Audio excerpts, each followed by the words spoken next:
கலாத்தியர் 4வது அதிகாரம் 4-5 வசனங்கள்.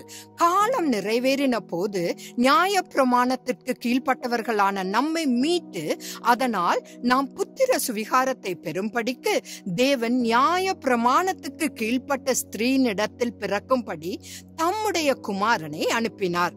இயேசு கிறிஸ்து கிருபையினாலும் விசுவாசத்தினாலும் நம்மை மீட்டுக் கொண்டார் என்று பவுல் கூறுகிறார். அதனால் நாம் அவருடைய பிள்ளைகளாக மாறிவிட்டோம்.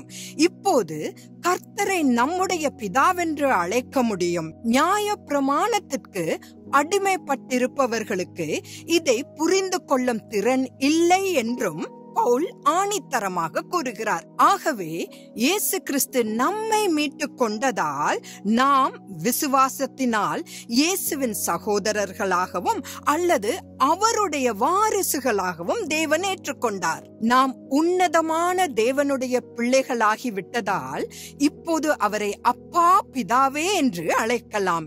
எனவே இங்கே கேள்வி என்னவென்றால், பிள்ளைகளாக மாறிய நாம் ஏன் அடிமைகளைப் போல வாழ மீண்டும் திரும்ப வேண்டும்?